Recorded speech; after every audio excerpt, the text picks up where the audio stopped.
Hello, everyone. Welcome to the roundup here on BloodbowlLive. Here to go through all of the last 2 weeks' action from the ADBBL Season 8. We've got just the 5 games to go through, including one final, bunch of semi-finals. We know what a lot of finals look like, so we've got some good games to fly through. With me this week, as always, Mr. Scott Bryant. Scott, loving the hat. Hello, good evening. Good evening, Chris. Good evening, chat. Good evening, Tom. What's that whoop whoop in the chat? You are down with the kids, aren't you? Yeah. Bloody hell. The voice of the youth. Anyway, good evening, everyone. And as mentioned, joining us, Mr. Tom Hoffel. Tom, whoop whoop, sir. Whoop whoop. Good evening. Good evening. Let's dive straight in then. We've got 5 games to cover. So we will jump straight into the first one, which was a semi-final match between the Plague Brigade and the Nuffle Dusters, and a 2-1 victory for the Skaven team, continuing what has been a very impressive run of form for the Skaven here. 1, 2, 3, 4, 5, 6, 7 games unbeaten now on this run to his first final. Scott, coming to you first as our resident Skaven expert. I mean, Andy, Carl has done incredible things with this Skaven team, being beaten to a pulp in the way that he has done, coming off the back of previous season that he had, and making his way to a final. It's been a really impressive run. Very impressive, Chris. And if he's in chat, good evening, Carl. And yeah, kudos, take our hat offs to you. Last season and at the start of this season, we all did fear. He was down to the bare bones with his rats. I think at one time he had one gutter runner and a few linemen kicking around. But as we all know with the rats, if you don't take them out, then they can come back and score quickly. And it's been a really good development of this team to see, in terms of you can't just think you throw the dice and then luck and something's happened, and because they're movement 9, edge 2, or gutter runners are at least, then things will happen. You've still got to coach this team. And if you look at some of the skills that he has put on, how Carl has developed this team, he has developed them really well. You've got your thrower with block and leader, so it gives you that additional re-roll as well. 2 heads on a gutter runner with sure hands and block. That is beautifully and filthy if you love gutter runners as well. And then dodge, block, sidestep. You've always then got the threat of that 1-turn touchdown. So really, really good. He's lost the Roger. He doesn't have any treasury to bring it back for the final. So it's not a bad thing having a full gutter runner strike force as well. I think he's done phenomenally well. 3 re-rolls with a leader as well. He's played them well. He's had a bit of fortune on the rolls to have a wrestle and fend lineman. That's really good. So yeah, I think he's done exceptionally well for the Rat, especially as we said, coming into this match, he was facing a coach with Dave, who also was himself on a good run of form as well, against a very bashy team. And we know that sometimes Skaven can be wiped off the pitch by a very bashy team. But kudos to Carl. He did a great job. He pulled it out. So yeah, he went 1-0 up. He kept the turn 8 on his half. Dave scored on turn 12, which gives gutter runners and Skaven plenty of time to score. And then to get the turn 15 turn, good game management in there as well. And actually, it's a very good watch. If anybody wants to go back and watch it on YouTube, they can. So kudos to Dave as well, because it was a very good game if you go back and watch it. I was just about to say, you can't take anything away from Dave's Norse there. Looking at that team, this is the first actual loss that they've had this season. So they've either drawn or won. And looking at the actual roster, that set of skills on that Norse, crummies, that is a fearful kind of Norse team. Lots of strip ball everywhere. So even like you say, you got Skaven running around. There's a lot of strip ball. All in these is a push to take it away from them. And tackle in there, frenzy, dauntless, sure feet, a couple of and one dirty player and guard. Agree, Tom. It's a very potent combination of skills there. Is that sort of the thing? I know he's randomized them a lot, but if you randomize that level of skill, Chris, coming onto the, on good form, would you be a very happy Norse coach with that set of skills? Well, this is what I was going to ask actually from you guys is that Dave's team is really interesting because if you look at the results Dave has had, you're right, it's his first loss that he has had. As the season's gone on, as he has lost positionals, he hasn't replaced them necessarily as you'd expect. He's taken on more and more linemen. The linemen coming with thick skull and block anyway. It is good. Edge 3, strength 3. You know, they're pretty low on the armor. He's then got some good skills on them that he's kind of kept and randomized quickly. Do you think that because of the way that he's kind of done this and that he's slowly relied on the lineman more with whatever random skills come with them, is that where he has then fallen short in this game, that he's maybe missed the variety of positionals and relied on linemen so much? I think you could make the argument, if you look at Dave's setup, he's got no Yeti and he hasn't taken any Berserkers. So they're the three standouts in terms of giving that extra punch power. There is the conversation within the community, you know, should people take Berserkers or not? Are they worth the money? That's a conversation that's going to be ongoing. So you could make the argument that, yes, he's maybe over-reliant on the Ulfurner and the two Valkyrie setup as well. And maybe you could argue maybe he was missing some bash, but the fact you've got block throughout the team, you've got a really good set of skills. It doesn't feel to me that that team is underpowered against his Skaven opposition. Yeah, the Norse linemen are a little bit like the Chaos linemen, where they are one of the best, out of the box linemen, with horns and AV9s, and these are a similar thing. Yes, you've got a light on the armor, only one less, but you've got block in there, and your strength 3. So he's done really well on positionals here. And by the looks of things, he hasn't missed any of those other key positionals so far. We've seen a few games previously where he's relied on star players because he's kept the team value very low for a Norse team, which you don't often see them staying quite so low.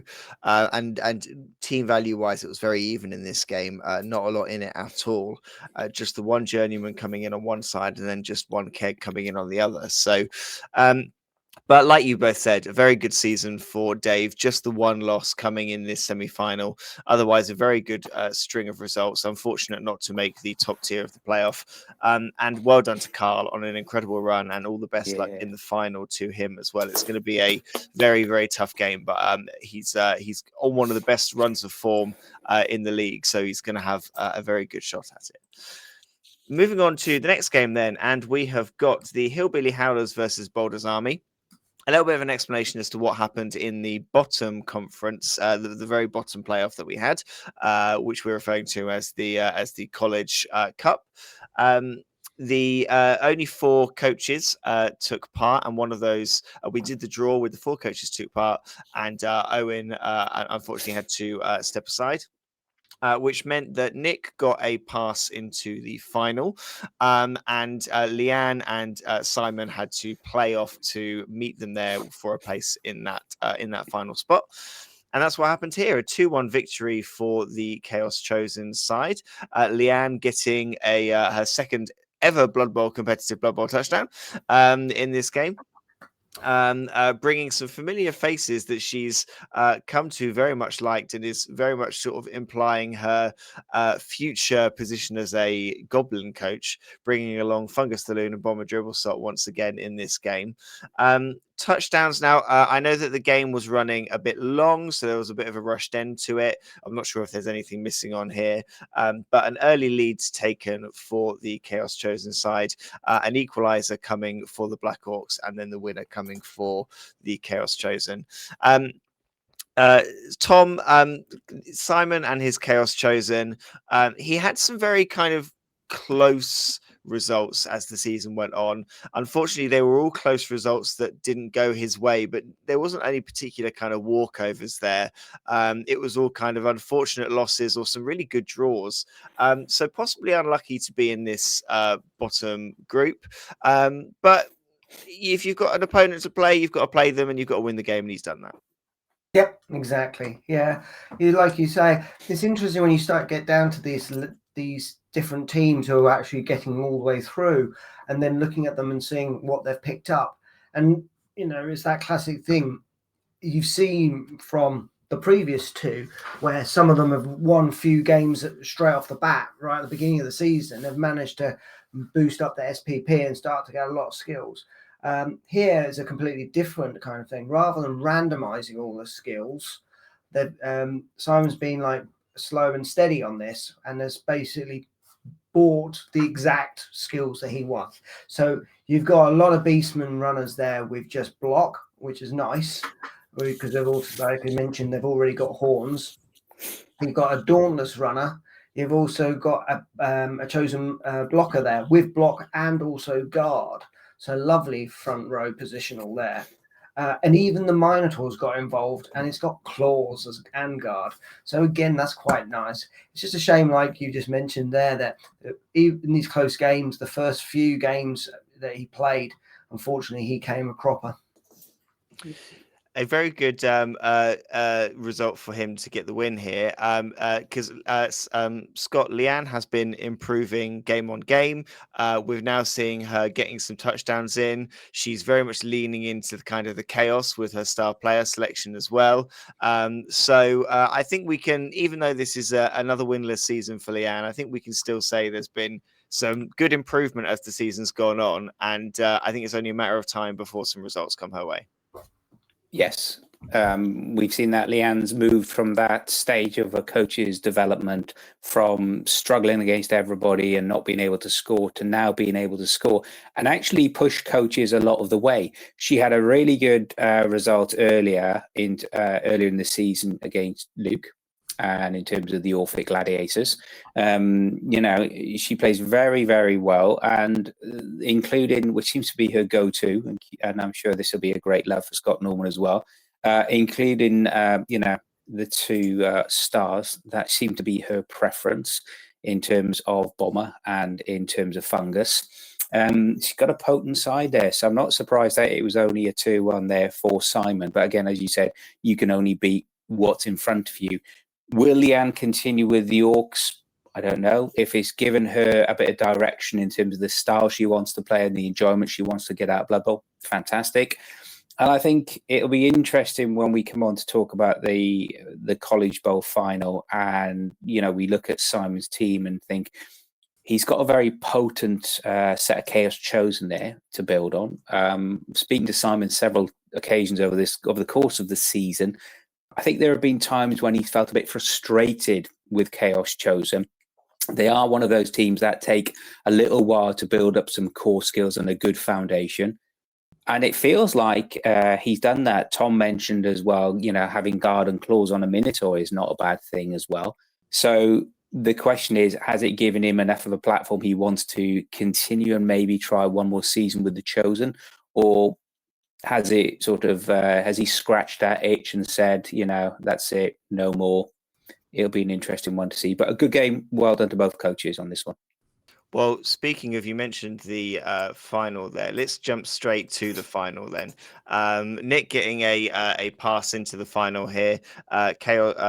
Simon with that win, taking him in, and then off the back of that, a convincing 3-0 win, 3 casualties to the Chaos Chosen side, racking up the SPP, a result that I'm sure he would have wanted earlier in the season. A very, very good showing in the final here with these two coaches, and a very, very good result. Getting some sort of good SPP along the way. I mean, you can't, if you have bad luck earlier in the season, it determines which playoff you're in. But once you get into a playoff, all you can do is power through. And credit to Simon for getting into the playoff he's got into, powering through and getting the results and coming out as the college champ here. A really good result. Yeah. Sorry, go for it, Tom. Sorry, yeah. And hats off to Kid Gloves, by the looks of things, scoring all 3 touchdowns. So, yeah, like you say, when you get to the finals and the playoffs, just quite literally, the gloves come off. So, thank you. Because you're playing for knockouts, and it clearly worked because again, another sideline joke here. He was knocking out the Inglorious Bastards there with 2 injuries. In fact, 3 injuries, 1 dead. Did I miss the joke in that particular last bit? Because I got the last one. That's Okay. Watch it back on repeat. I'll watch it back. Yeah. Available on YouTube shortly afterwards. What do we think then to looking at Nick's side then? This is Nick's last game this season. He took the random skill route, got his various random skills on this team. And you know, it's a monster team. Like these Nurgle teams that get completely randomized become just absolute messes to try and play against. Who do we pick out of this team as someone we bring back? I mean, Legion is one that I think you would have to bring back for another season. Is there anyone else in there that you're thinking deserves another run at it? I'd definitely be looking at bringing back Derek Clunge, the bloater. Didn't think I'd ever say that on a live stream as well. I mean, the basics, you got disturbing presence, foul appearance, plague ridden, regen. So, he's not going to get knocked off the table quickly, but then to have tentacles, claws, and very long legs, i.e., if he gets into base contact with you, it's very unlikely you're going to be getting away. And unless you are, super edge, or unless you absolutely knock him over, and he's strength 4, AV 10, he's got claws, so he's going to block you back, and anything above an 8 is an armor break, and that is not. And then very long legs, just to add insult to injury. So if you do need that extra dodge reroll, or just to get into the gaps that you need to be, I like that sort of combination as well. So for me, definitely Derek and Legion. It's also interesting because the 2 other bloaters have got iron hard skin. So now with that new change in the rules, that's quite nifty because no longer chainsaws will be affected on them. So again, just adding another solid front line there. And equally, the rot spawn has got an interesting one with grab. I thought that would be quite nice. So you can obviously place where you want the opponent to be. So you can obviously envelop them and keep them where you want them. So a lot of interesting skills on some of those players. I think the theme of Nick's randomness in terms of how he's played the game and purely for the enjoyment and the fun of it, he's gone crazy by Nick's standards and had that 1 reroll. But I love this when I saw at the start of this tour play feed as well. Nick's got 100k. What are you going to do? Are you going to go for another reroll? No, let's just go for 2 praise to Nuffle. Beautiful. I'll be really interested to know which ones did he get. I hope it wasn't like XP from surfing or anything like that, because it would have been a lot more fun as well. But as we've said, you can only beat the team in front of you. And, kudos to Simon, who is the inaugural College Cup champion. So very, very well done, Simon. A pleasure to have Nick in the league again. I know that he nearly gave this one a miss, but it's been really nice to have him. Yeah. He's had a really tough draw, actually. When you look at his draw on the coaches he's played, it has not been an easy one. But he's approached every match with the enthusiasm that we know Nick's got, and it's been an absolute joy to have him. So thank you for joining. And again, Simon, many congratulations, our inaugural College Cup champion. Yeah. Very well deserved, and a emphatic win at the very end to clinch the title. So very well done. 2 more games then to bring you. The other game on Tour Play that you'll notice we're skipping over is the admin one. So if you're wondering why we're not clicking on that one, that's why. So we're going to go to the Rossbay Riptides versus Dead Star Belgrave here. Khorne versus Shambling Undead. Coach wise, it's a repeat of the very first final that we had in James versus Dave, and a 2-1 victory for Dead Star Belgrave in this case. 3-2 on the casualties to the Khorne side, relatively even when it comes to SPP, and it looked like a relatively even game as well on the stream. If you take a look at this one, there were kind of just the odd roll going either way for either coach that could have made a big difference here. It was a very, very tight one. Tom, Dave, I feel it feels like, and this isn't to do a disservice to James, but I feel like Dave is overdue a appearance in the final at some point. I know that he's come very close on a number of occasions, had a few kind of unfortunate things where he hasn't quite been able to make it. And I feel like it's just been a matter of time before we see him in another final. And here he is winning a semi-final, getting into the Super Cup final. A good result. Absolutely, yeah. I believe this is really the only team, the Shambling Undead, has been played within the A&D leagues. I don't think he's played anything else, has he? He has. He's played Lizards. Okay. He's played Nurgle. Okay, but this is a redraft, isn't it? This is a redraft. Yeah. This is the third time we're seeing Dead Star. So he knows this team very well, and you know it's great to see these two play anyway, because they're both really, really good coaches. They've got two fantastic teams, and again, as I mentioned with others, they don't mess around when it comes to skills on either side. I know. You know, James with his corn team, he randomized a lot of stuff, but he got really lucky on some of those randoms. There's some mighty blow and big hand and kind of wrestle galore in there. So there's some nice kind of random ones in there. It started off looking from the start that he was potentially going to pull it off and win this match with a number of things. A touchdown straight away in the first half. But then obviously the second half clearly was the decider, with a lot of casualties going against him on it, and to some very easy, straightforward touchdowns by the looks of things. It was very, very tight and very swingy in this game. There was a very, I believe there was a fortunate blitz happening at one point, fortunate kickoff events, all this sorts of stuff that were just kind of working. It did look like it looked like at one point it was possibly going to swing the Corn's way, but then a lot of various things happened and suddenly it changed. It was really interesting and very tight. Scott, probably not much more we can expect from two great coaches here. No, I thought they did. Again, just to repeat what you gentlemen have said, the YouTube cast is well worth to go back and watch. It was exceptionally close and actually made for a very tense watch, especially towards the end. It did go all the way. It was at one point thinking, was James going to? 1 minute James was slightly ahead with the Riptides, but next minute Dave came back and it was a really, really good back and forth duel. I think, Dave has got through to the final. Well done, Dave. Great first season with this team there, James, as well, to shout that out. Obviously, Dave's in the final, but the question is at what cost? Because the great Robert Lewandowski will not be there. He will be watching from the stands, to use the sporting cliche. That is a big player to miss, actually, isn't it? Block, dodge, strip ball, jump up, and tackle. That's a big one to miss. That's a big player to miss. Look, especially as player-wise, he's got some good skills on some good players. Guard on both mummies, block on two of the other ghoul runners.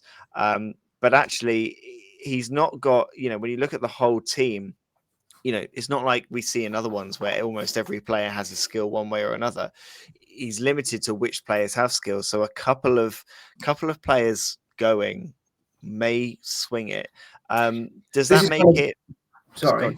No, this is kind of like the opposite of what you were talking about with Dave and his Norse, where he kind of spread all those skills across all the team. So it didn't matter if a few of them got knocked out or missed a game or so. Here is the other end of the spectrum, that you've got two in particular very skilled up, nice players, but once they're out, that's potentially a decider. And if you look at the ghoul runner Robert Lewandowski, who is out, he scored more than 50% of Dave's touchdowns. So you think, jump up 7. So if you do knock him down, when he's got the dodge block combo as well in there, so you've got to knock him down with the pow. And then after that, unless you've got tackle yourself, of course, but then he's jump up and he's movement 7 straight away. So he doesn't suffer that 3 penalty. A potent figure. It'll be really interesting to see how he plays without that. But still, he's got a blitzer with block, tackle, mighty blow, and guard. That's pretty tasty. A word on James then. His season over, possibly a third place game to get played if he chooses to play that one. But you know, one of the most interesting painted teams that I think we've had in the league. If you get a chance to check them out on the stream with all the surfboards, they are amazing. They're a really, really great team, and a great approach this season from James. Another coach who I think a couple of unfortunate results at the start of the season slowed him down just enough to maybe miss out on one of the top spots in the top playoff. So very unfortunate. I know I'm pretty confident we're not seeing corn again from James, but they've been a great team to witness. So yeah, well done, James, on a great season, and good luck to Dave in the final against a on form rat team. So see how he gets on there. On to the last game then, and it is finally time to say goodbye to Mr. Hovell's season. A 2-1 loss here to the Buffalo Biggins for the Clueless Crusaders. Doing Blood Bowl Live and NDP and everything else very proud with a great performance in the semi-final. Harrison just getting the better here. Tom, why don't you tell us how this one went down? It was just a big, massive, horrible sea of green. It was absolutely devastating. That Orc team is phenomenal. I just couldn't puncture through it. I only managed to do it on a bit of a kind of a roll and hope to get my touchdown in. AJ, in particular, on the Buffalo Biggins, is a one team wonder. He is phenomenal. The roles that he was getting was ridiculous. Most of my team were either knocked out or on the floor for the majority of the game. I couldn't dodge out for love nor money, so I was actually causing myself more injuries than sometimes the Orcs were. But hats off to Harrison. He plays this team so well. It's gonna be a really interesting match to see him play against the Norse in the end. I did ask, have they ever played before? And he says, we've played multiple times. So they both both him and Jack know how each other plays. So looking at the teams, my money's on Buffalo Biggins. They are fantastic. Just if I can, Tom, just a quick question before we go on. Just going back to this last match, or two questions then on this last match this season for the Crusaders. First of all, Harrison obviously received first. You kicked to him, and then he scored on turn 8, which is the classic 2-turn drive, you know, in terms of making sure he's got that. Sorry, no, he scored on turn 5, didn't he? He did. Yeah. Turn 5, yeah. So you then obviously received, you couldn't get that turn, that against the dry touchdown. You scored then on turn 11. What was your thinking then? Was it to try and then break the cage, get the ball back and cause a turnover as quick, you know, with as many turns as possible? Or was it? No, I was just running out of people on the pitch. Okay. And it was a case of, I need to get people back on the pitch or else Frank is going to be there all alone with a whole strength of Biggins right on his tail. So it was that kind of case where every time I moved, I was trying to keep it, like you say, try and maybe hold out until the end and play for the 2-1 grind. But by that time, my team were just being decimated, and I'm like, I cannot do this, or else the second half would be. It was getting very close to the end of the second half, and it was like, oh, I can't do this any further. So it was the number of players that really forced the score, pressurising, and then Harrison gets the kick. Yeah, we know how good Harrison can be in that sort of scenario. So well done. And then it got so desperate that I even threw my halfling in at his cage. Just if in doubt, chuck a halfling in. Exactly, yeah. And then my second question is this the last we'll see of the Crusaders? Possibly for the time being. I've played them now for 2 seasons. They're okay. I've been playing humans online as well, and they play exactly the same.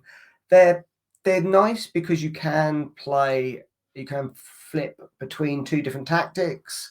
You can move the ball around relatively good on the pitch. You can take it from one side to the other. But for me, I want a bit of fun, and they were okay. They were a little bit of a safe bet.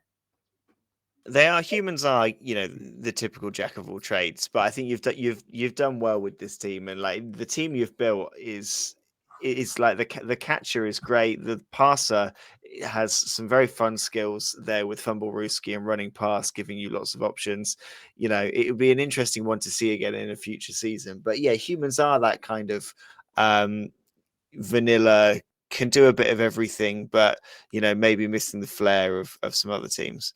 But very well done, sir, on making a semi-final. I doff my cap to you if I was wearing one, which I'm not.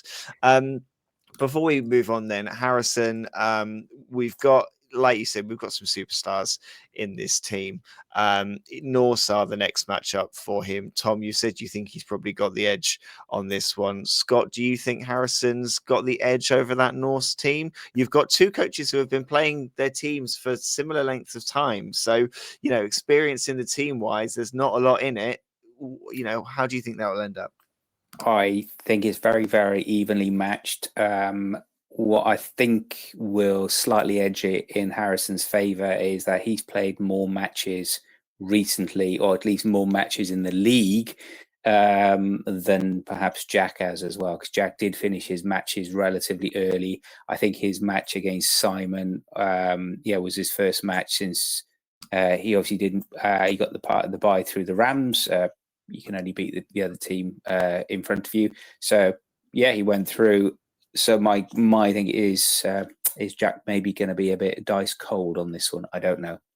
But knowing Jack and the Huns stable, they play plenty of Blood Bowl. So if anyone was going to come in adequately prepared, it would be Jack. It'll be a good one to watch once that one comes in. So we'll try and get you sight of that one on one of the live streams. Looking at how the boards are, then we have our first of the 4 champions in Simon with his 3-0 victory over the Inglorious Pustards. Looking at the third playoff here, Argarth and Mewers versus the Buffalo Biggins. And we have a third place game if it gets played between the Wildermere Wasps and the Clueless Crusaders. So good luck, Tom, at the chance of getting a third place there. In the Super Cup, Plague Brigade versus Dead Star Belgrave. That's going to be a very interesting game to see how that one plays out. Sorry, Chris. Sorry, you hadn't said who you're going for. Who do you think is going to win in terms of the Argarth and Mewers versus the Buffalo Biggins? I just want to. I know we're gonna be missing Harrison for at least a season, so I'd like to see him go out on a high. Our breaking news from the grapevine, apparently maybe not. Possibly not. He might be back in time for season 9. Watch this space. Okay. Well, either we way, did say we'd try and do some Zoom, so we'll move his pieces for him, and he'll zoom in wherever he is. Okay. All right. Well, that we'll see. We'll see. It would be nice to see him get a trophy. So, did you call out a team then, or not? I did. I said I'd like to see Harrison get the win. Okay, so there you go. So, okay. And in terms of then Plague Brigade versus Dead Star? Gut says that Carl has the uphill battle in that one. So you're going for a Dave Brew championship victory. Okay, Tom? I'm going to go for the Rats, I think. Jack's in chat. Jack, I'm really sorry. I'm sorry, man. It's so I'll give you some more dice. I think the Plague suffered enough, and I think a win is on their hands. Okay, chat, by the way, if anybody wants to put your thoughts or your predictions, please type them in below. I'm going to go for the Rats purely as a Rat coach and purely because I think Carl's done a phenomenal job with these gutter runners. And I think Mr. Lewandowski will be missed by Dave. Lastly, then, in the last playoff, we've known it for a while. Game coming up this weekend: Orphic Gladiators versus the Transfalgarian Terrors here, and a third place game between the Bleeding Clowns and the Numpties. Chaos Renegades versus Vampires. That's going to be an amazing game. Great runs of form for both of these coaches. So yeah, interesting to see who comes out on top there. Again, I think Luke's possibly the one with the uphill battle, but he's shown that he can match anything that comes to him, except for the Bitey Ducks. What about you guys? Any predictions for this last playoff? Tom? It's a difficult one. It really is. They are two phenomenal teams, but I think my money's going to be on the Vampires. I think it's going to be closer than people believe. I don't think there's going to be much in it. I think Luke having his Roger with block back is always a good thing. However, only strength 9. So, it's... I just think looking at John's team, he's got great strength in depth. He knows how to play. He's got 5 phenomenal positional players as well. He's got kicks, so he can control the board a bit. So at the moment on paper, he's got 20k. He's got 12 players. He might take another Thrall or something like that. At the moment, I think the Vampires are slightly ahead just in terms of coach experience as well. Both players have 12. Sorry, both coaches have 12 players. So, yeah, it'll be an interesting one to see who blinks first, as it were. Well, only finals and third place games left to play. On the third place games, we draw them so that they're drawn on tour play. If you've got a third place game, you don't think you're going to get it in, or you don't want to play the third place and you want to share third with your opponent, do just let us know so that we're aware that's the situation. Very much looking forward to these 3 finals. 3 very good, worthy sets of finalists. Be great to see how they play out. And when have those third places got to be played by? For a friend. I believe ideally the next 2 weeks. Cool. Just a couple of questions for chat. Sorry, Chris. Luke Luke makes an interesting and philosophical comment, just says bastard. And Mr. Scott Norman makes the interesting comment, yeah, after pitch clearing the Rats in game 1 of the season, would love to see them win. And Jack makes an interesting comment. Hey, I'm the underdog. Are we still doing suits? Is there a dress code, or is there a reason not to have a dress code? Coach's discretion. Coach's discretion, but I think, Nuffle favours the well-dressed coach. That's all I'll say. Thank you very much, Scott. Thank you very much, Tom, for joining us this week. Thank you, everybody in the chat for chipping in. Luke, I see you. Yeah, you wish. Thank you, everyone, for listening to us this week. We will be back either next week or the week after to cover all of the final games that are coming your way. So tune in then, but we will see you then.